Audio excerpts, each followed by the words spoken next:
Assalamualaikum warahmatullahi wabarakatuh. Saya Evelyn Amalia di sini akan memaparkan materi tentang budaya, di mana budaya tumbuh dari adanya interaksi manusia dalam membangun kehidupan bersama dan melampaui pertemuan insidental. Ketika kita membicarakan tentang budaya pun, hal tersebut tuh merupakan dari ranah sosial dan juga ranah individual. Yang pertama, pada ranah sosial, budaya lahir dari interaksi manusia dengan manusia lainnya dalam membangun kehidupan bersama yang melampaui pertemuan insidental. Dari interaksi ini muncul aturan, nilai, kebiasaan, bahkan kepercayaan transendal yang membentuk kerangka perilaku individu dalam kehidupan bersama. Juga budaya merupakan kumpulan nilai, perilaku, dan kepercayaan yang dimiliki oleh suatu kelompok individu.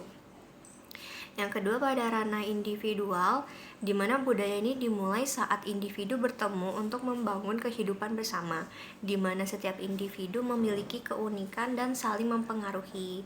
Setiap individu menjadi agen budaya yang membawa perubahan dan penyebaran budaya. Mereka membawa budaya mereka ke dalam setiap situasi kehidupan serta belajar dari budaya individu lain yang berinteraksi dengan mereka. Budaya juga dapat mempengaruhi perilaku individu dan telah menjadi subjek kajian dalam psikologi, di mana mekanisme berpikir dan bertindak dalam suatu masyarakat itu dipelajari dan dibandingkan dengan masyarakat lainnya. Selanjutnya ada materi hambatan keragaman budaya dalam konseling multikultural. Nah, jadi salah satunya itu ada ketiadaan penguasaan bahasa asing yang dipakai oleh pihak-pihak yang berkomunikasi itu dapat menyebabkan komunikasi dapat terhenti atau tersendat-sendat yang mengakibatkan berkomunikasi itu jadi kurang pengertian, bahkan dapat menimbulkan kesalahpahaman. Pesan-pesan yang disampaikan melalui isyarat atau bahasa nonverbal lainnya pun tidak banyak menolong. Bahkan sering isyarat yang sama dalam bahasa nonverbal itu memiliki arti yang berbeda-beda atau bahkan bertentangan dalam budaya yang berbeda. Lalu ada persepsi atau pandangan stereotip cenderung menyamaratakan sifat-sifat individu atau golongan tertentu berdasarkan prasangka subjektif dan biasanya tidak tepat, di mana stereotip menyebabkan seseorang memandang orang lain itu menurut kemauan orang yang memandangnya itu berdasarkan anggapan yang sudah tertanam pada dirinya, dan biasanya orang tersebut itu tidak mau menerima kenyataan yang berbeda dari anggapannya tersebut. Nah, penilaian terhadap orang lain memang sering dilakukan oleh individu-individu yang berkomunikasi, di mana kecenderungan menilai ini, baik yang menghasilkan penilaian positif maupun negatif, seringkali didasarkan pada standar objektif dan sering pula merangsang timbulnya reaksi-reaksi baik positif maupun negatif dari pihak yang dinilai. Lalu sumber hambatan komunikasi dari penyesuaian yang lain itu ada kecemasan, di mana misalnya kecemasan ini muncul ketika seorang individu harus memasuki atau bertugas dengan budaya lain yang unsur-unsurnya dirasakan asing.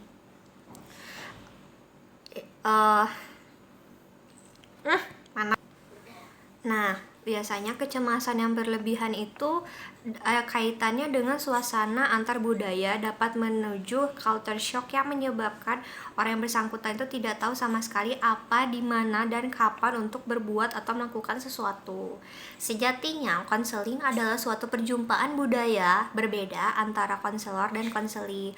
Oleh sebab itu, praktik konseling seharusnya bukan sebagai aktivitas memaksakan budaya satu pihak, di mana konselor itu perlu memahami kembali kaitannya dengan konseling yang kompeten secara budaya, bahwa profesi konselor adalah suatu cara hidup, di mana kehidupan seseorang itu harus dijalani dengan cara yang mencerminkan komitmen untuk terus memperluas zona kenyamanan budaya seseorang untuk memasukkan pengetahuan dan interaksi aktif dengan orang-orang dari berbagai latar belakang budaya.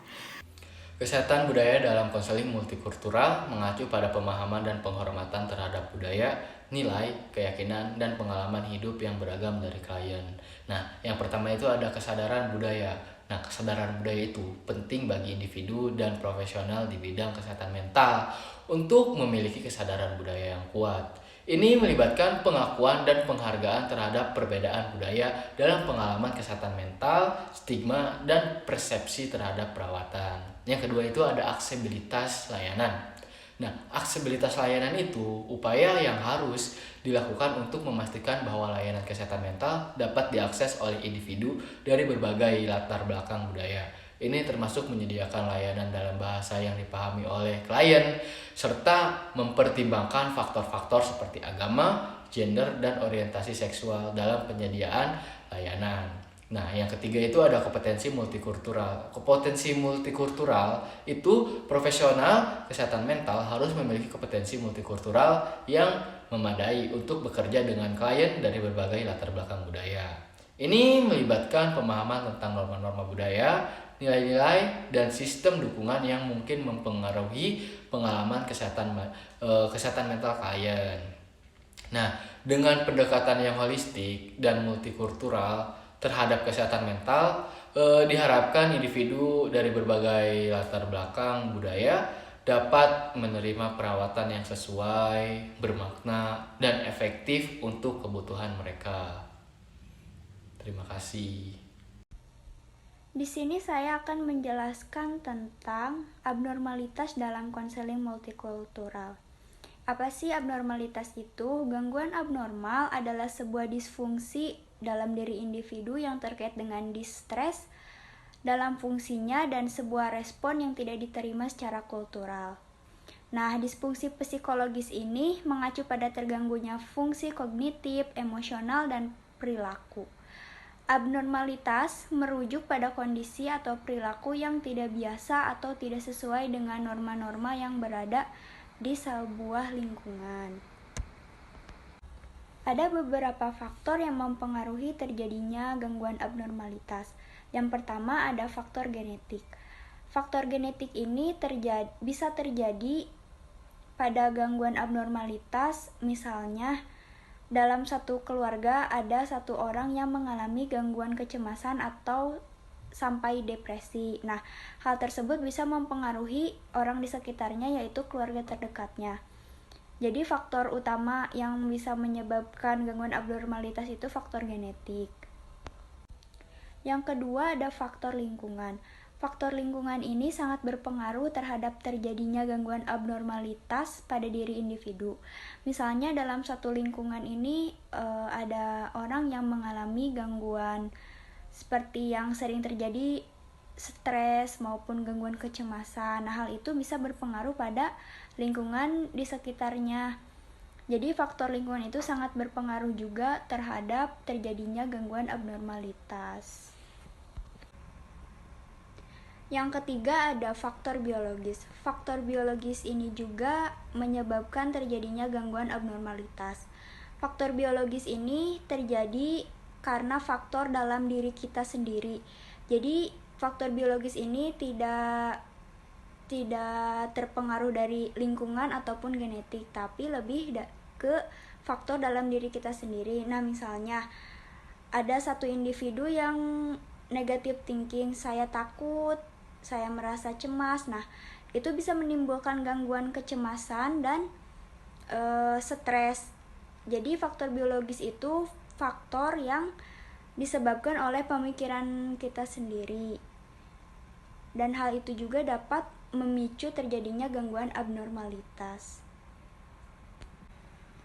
Abnormalitas dalam konseling multikultural ini dipandang sebagai sisi yang negatif. Sebagai contohnya, misalnya satu individu sudah diketahui dia memiliki gangguan abnormalitas. Nah, ketika sudah diketahui dia memiliki gangguan abnormalitas, kemudian pandangan masyarakat terhadap diri dia itu sangat negatif.